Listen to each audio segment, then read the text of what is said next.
नमस्कार, आप देख रहे हैं क्राइम 24 तक, जहां हर सच का चेहरा बेनकाब होता है। महाराष्ट्र के नांदेड़ जिले की सुबह हमेशा की तरह शांत थी, लेकिन 3 सितंबर 2025 की वो सुबह उस सन्नाटे को तोड़ने वाली थी।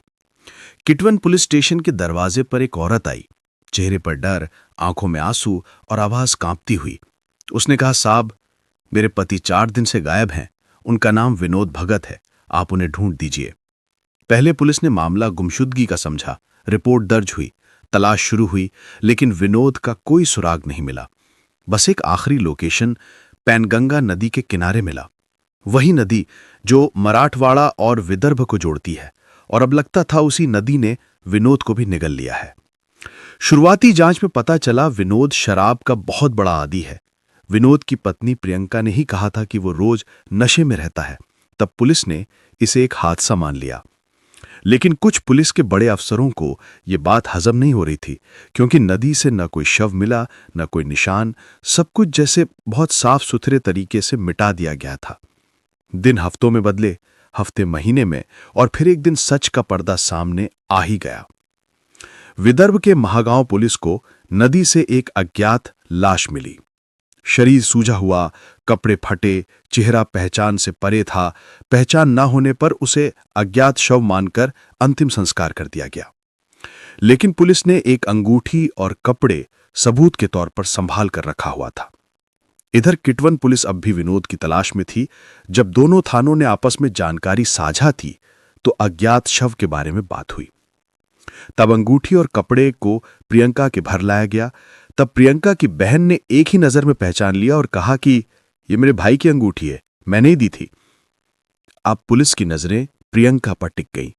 जब प्रियंका से सवाल पूछे गए, तब प्रियंका ने जवाब टाल दिया, लेकिन एक नाम बार बार सामने आया, शेख रफीक।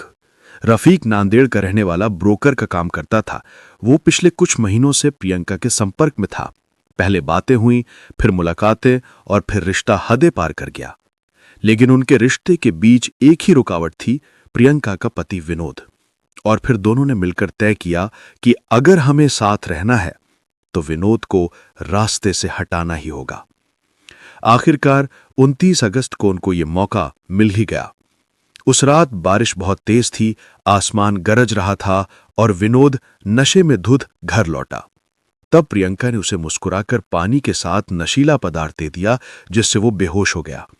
तभी अगले ही पल रफीक कमरे में दाखिल हुआ और दोनों ने मिलकर बेहोश विनोद को गाड़ी में डाला और पैनगंगा नदी की ओर निकल पड़े। रात काली थी, हवा में सन्नाटा था, बस नदी की लहरें गरज रही थीं, जैसे वो आने वाले पाप की गवाह बन रही हों। विनोद अभी जिंदा था, लेकिन बेहोश। रफीक ने उसे उठाकर किनारे तक ले गया। प्रियंका की आंखों में डर बिल्कुल नहीं था, पर दिल में सन्नाटा। और फिर एक जोरदार धक्का दे दिया विनोद को। विनोद बहती लहरों में समा गया। उसकी चीखें आसमान ने सुनी, पर किसी इंसान ने नहीं। और अगली सुबह प्रियंका पुलिस स्टेशन पहुंची। आंखों में आंसू और कांपती हुई आवाज में बोली, साहब, मेरे पति लापता हैं। उसकी एक्टिंग पर किसी को शक नहीं हुआ, लेकिन झूठ के पैर ज्यादा दिन नहीं टिकते। रफीक जब हिरासत में आया तो सच बिखर गया। उसने कबूल कर लिया कि हां, हमने मिलकर विनोद को मारा है। वो हमारे रास्ते में आ रहा था, लेकिन हमें दोनों को साथ रहना था। प्रियंका और रफीक दोनों को गिरफ्तार कर लिया गया है। 1.5 महीने की जांच के बाद वो रहस्य खुला जो एक झूठी मोहब्बत ने बुना था, जहां प्यार की जगह जुनून ने ले ली थी और इंसानियत की जगह हवस ने। आज प्रियंका और रफीक सलाखों के पीछे हैं, और विनोद की बहन अब भी नदी के किनारे जाकर बस इतना कहती है, भाई, तूने किसी का क्या बिगाड़ा था। आप देख रहे थे क्राइम 24 तक।